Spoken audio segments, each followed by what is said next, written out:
This video is a direct response to Michael Janus's article in Tactical Knives magazine, Street Smarts, Tale of Two Tantos. In this article, Janus conducts tests on 3 different knives in order to compare and contrast them.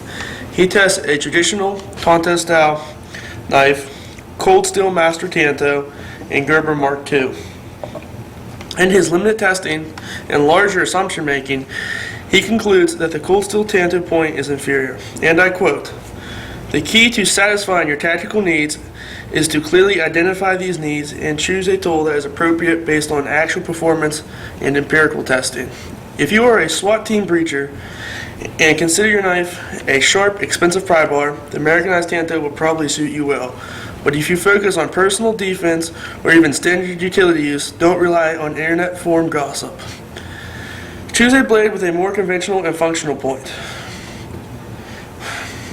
While the logic here is indeed sound, it completely contradicts his accusations of American-style Tanto being inferior to the traditional Tanto and Mark II. In this video, we will not only examine why the Cold Steel Tanto is indeed a superior choice, we will prove it to you through a series of tests. Okay, I'll show you a little bit about our machine we use here. Right now, at this height, it strikes about the same power that I can stab with. What we had to do to some of these knives is just grind them flat so that when they're racked in here like this, the blade is plumb, parallel, true, and there's no angle to the blade. So this represents the most perfect downward thrust or stab. Of course, there's no arc in it like a natural arm, but yet it's hitting with the same power. So really, it's all relative as far as how well each knife does in this. Now we can add weight to this if we want to go heavier. We can adjust the height to make it hit to the right amount of power. And we've calibrated this by stabbing it through meat and through foam board and different uniform materials to equal about my strength.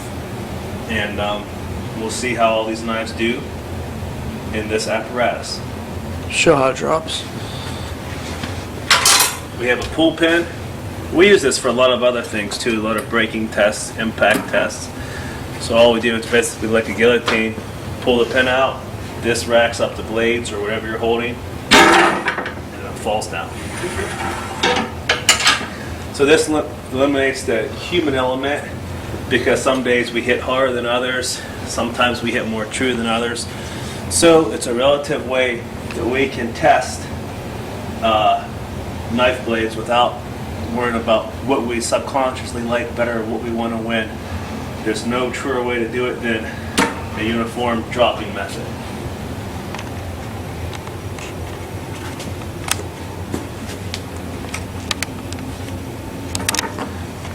Ready?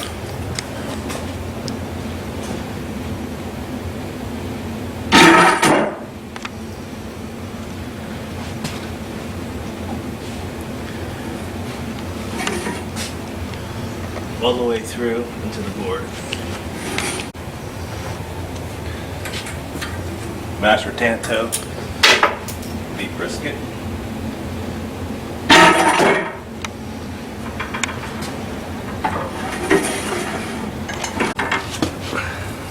Okay, now both the Gerber Mark II and the Cold Steel Master Tanto went the whole way through all the meat brisket, deeper than the length of the blade, in through the plywood or particle board by about 1 inch.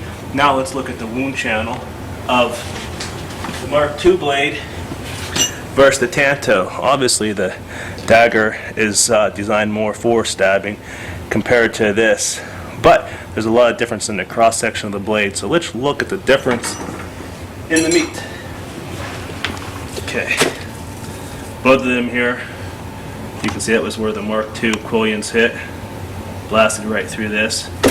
Coming down to the third layer, you can see quite a bit wider. Actually, that's where the handguard of the Cold Steel one was.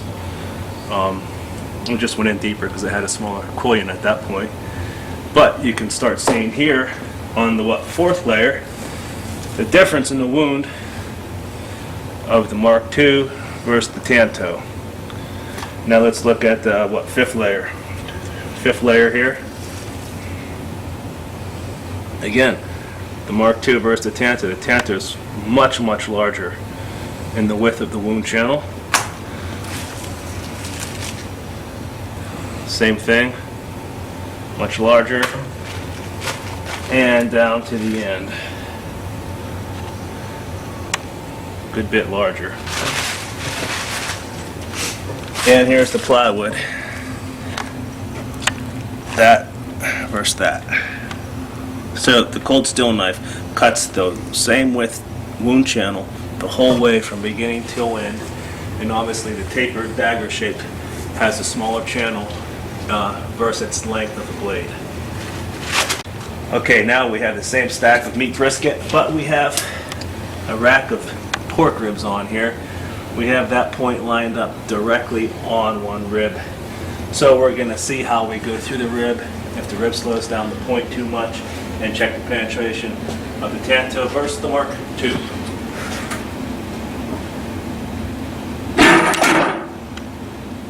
All right.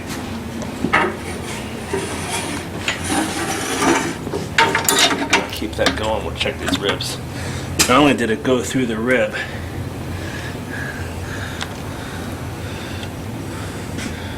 but it split it.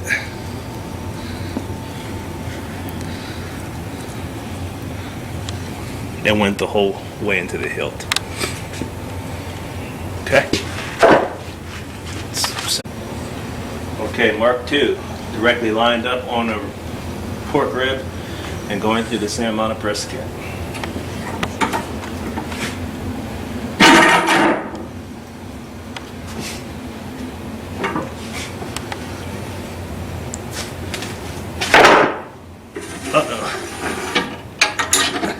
Believe it or not, a rib broke that quillion.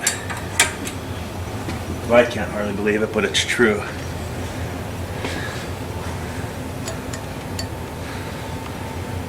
But it penetrated the whole way through. Went through the rib. It slid past the rib. It didn't even. I think it hit it and slid. Well, this is the original rib that broke with the Tanto. Look at the other side. It hit. Yeah, it just skated off that rib there. Poor alignment on my part. But then the guard broke, the cast quillion. Well, we all know how cast aluminum is, so that's what that happens there. Okay. Okay, second time. Brisket, rib, AK magazine. This is the same Master Tanto, it didn't come out. The point is just slightly dinged. What we did was we eliminated one layer of brisket. We found a skinnier terrorist. It was kind of wobbly. But we don't think anybody is too much thicker than this in the ribs with this. At least an inch and a half of brisket. Heavy pork ribs. 10 ounces, 2 layers of canvas. Still AK magazine.